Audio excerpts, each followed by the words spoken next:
करने वाले हैं 7th क्लास का चैप्टर 1 दैट इज 3 क्वेश्चंस। क्या समझ में आ रहा है चैप्टर के नेम से? 3 क्वेश्चंस मतलब कि 3 सवाल। नाउ 3 सवाल या फिर 3 क्वेश्चन में क्या समझ में आ रहा है कि शायद हम यहाँ पे 3 क्वेश्चन के बारे में पढ़ने वाले हैं। नाउ 3 क्वेश्चन कौन पूछ रहा है या फिर उसका आंसर कौन दे रहा है, इन सभी के बारे में जानेंगे और ये भी देखेंगे कि इस पूरे चैप्टर में हमें क्या समझ में आ रहा है। ठीक है, चलिए स्टार्ट करते हैं chapter. The thought came to a certain king that he would never fail if he knew 3 things. तो ये जो क्वेश्चन है या फिर जो थॉट्स हैं एक राजा के दिमाग में आता है और राजा ये सोचता है कि अगर उसे ये 3 चीज़ों के बारे में जान जाए तो वो कभी भी फेल नहीं होगा, वो हमेशा पास होगा।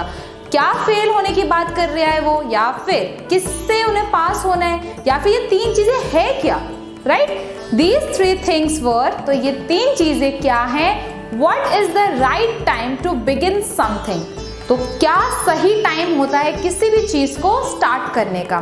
ठीक है, अगर मैं बात करूँ आप लोगों की तो आप लोग भी सोचते हैं ना क्या सही टाइम। आप कहते हैं कि आज संडे, आज नहीं पढ़ेंगे, कल से पढ़ना शुरू करेंगे। ठीक है, आज हमारा हॉलीडे, कल से मंडे से एकदम फुल फ्लेश में पढ़ना शुरू करेंगे। ऐसा करते हैं ना कुछ लोग। तो यहाँ पे भी जो राजा है उनका पहला क्वेश्चन यही है कि राइट टाइम क्या है कुछ भी चीज़ स्टार्ट करने के लिए। बिगिन मतलब होता है कोई भी चीज़ स्टार्ट करने के लिए। नाउ हमारे लिए तो अलग है, लेकिन राजा के लिए क्या चीज़ है वो देखेंगे। सेकंड क्वेश्चन देखिए, which people should he listen to, तो ऐसे कौन से लोग हैं जिनकी बात राजा को माननी चाहिए।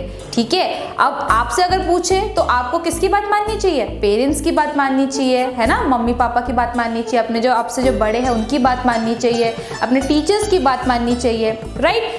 What is the most important thing for him to do, और तीसरा क्वेश्चन ये पूछता है कि ऐसा कौन से इम्पॉर्टेंट चीज़ें हैं जो उनको करना चाहिए।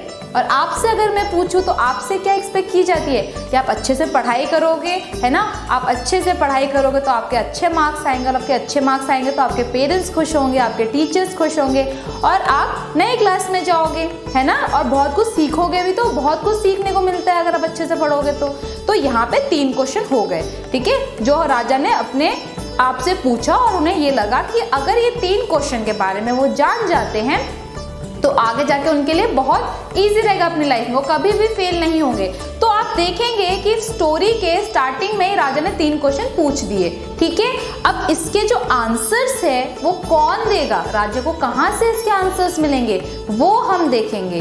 तो नेक्स्ट पैराग्राफ में देखिए, the king therefore sent messengers throughout his kingdom promising a large sum of money to anyone he would answer these 3 questions. So जो किंग है वो अपने मैसेंजर्स को भेजते हैं अपने किंगडम में। मैसेंजर्स कौन होते हैं? जो मैसेज लेके जाते हैं एक इंसान से दूसरे इंसान तक मैसेज लेके जाते हैं, या फिर जो राजा के हेल्पर्स है, जो उसके दरबारी लोग हैं, जो मंत्री है, जो उसके आसपास जो लोग हैं, वही लोग जाते हैं राजा के ये सारे क्वेश्चंस लेके और ये बोलते हैं कि राजा का ये जो क्वेश्चन है जो भी आंसर दे देगा उसको बहुत सारा पैसा मिलेगा। ठीक है, उन्होंने प्रॉमिस किया ना कि लार्ज सम ऑफ मनी, मतलब बहुत सारा वो पैसा देंगे उसी इंसान को जो इन तीनों क्वेश्चन के आंसर्स उनको देंगे। अब देखो क्या होता है, Many wise men came to the king. अब बहुत सारे वाइस मैन किंग के पास आते हैं। वाइस मैन कौन होते हैं? वाइस मैन वो होते हैं जो बहुत समझदार होते हैं, बहुत स्मार्ट होते हैं, बहुत अच्छे से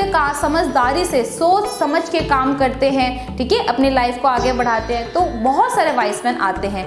क्यों आते हैं? जनरली उन्होंने लालच भी तो दिया किंग ने कि मैं बहुत सारा पैसा दूंगा, तो बहुत सारे लोग भी आते हैं। But they all answer his questions differently, लेकिन जो भी लोग आते हैं सबके आंसर्स जो होते हैं वो डिफरेंट होते हैं। सबके अलग अलग क्वेश्चंस होते हैं, अलग अलग आंसर्स होते हैं। नाउ अगर मैं आपसे पूछूं कि आपके हॉबीज क्या है या आपके फेवरेट सब्जेक्ट्स क्या है, तो सबके डिफरेंट डिफरेंट होते हैं ना। कोई कहेगा नहीं मेरा तो इंग्लिश फेवरेट है, कोई कहेगा नहीं मेरा मैथ्स है, तो सबके डिफरेंट डिफरेंट होते हैं। वैसे ही सबके आंसर्स भी डिफरेंट थे। In reply to the first question, अब देखिए रिप्लाई मतलब होता है कोई भी आप किसी से क्वेश्चन पूछते हैं उसका जवाब देते हैं, कोई भी आंसर या फिर जवाब। ठीक है, तो in reply to the first question, first question उन्होंने पूछा था, फर्स्ट क्वेश्चन जब उन्होंने पूछा था उनका आंसर देने पर कुछ लोग ये बोलते हैं, some said that the king must prepare a time table and then follow it strictly. तो कुछ तो ये कहते हैं कि राजा को एक टाइम टेबल बनाना चाहिए और उसको अच्छे से फॉलो करना चाहिए।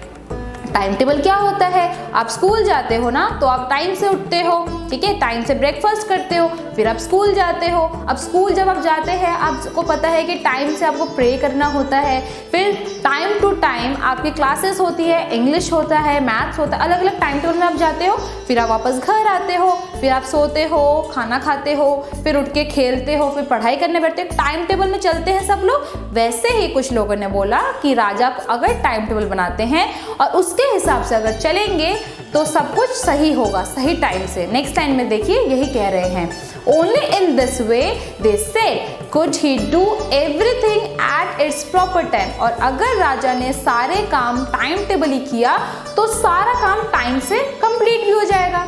Others said that it was impossible to decide in advance the right time for doing something।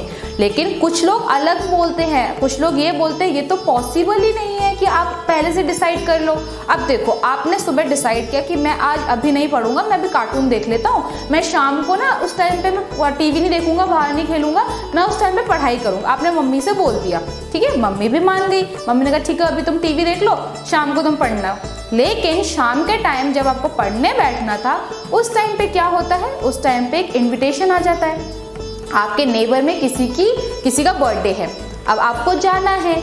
चलो आप घर तो बैठ के पढ़ोगे नहीं, आप कहोगे नहीं मुझे तो जाना है, मेरे सारे फ्रेंड्स आएंगे, आपको भी जाने का मन करेगा, आप भी चले जाओगे। तो अब जो आपने टाइम टेबल सेट किया था कि आप शाम को पढ़ोगे तो पढ़ाई तो नहीं हुई ना, पढ़ाई छूट गई। तो वैसे ही जो बाकी लोग तो वो ये बोल रहे थे ज़रूरी नहीं है जो आप टाइम टेबल बना के रखें कि आप सारे फॉलो कर पाए, क्योंकि आपको नहीं पता ना आगे क्या आने वाला है, शायद आपके घर में कोई गेस्ट आ जाए या फिर आपको कहीं जाना पड़ सके, तो पहले से आप किसी भी चीज़ को डिसाइड नहीं कर सकते, ठीक है।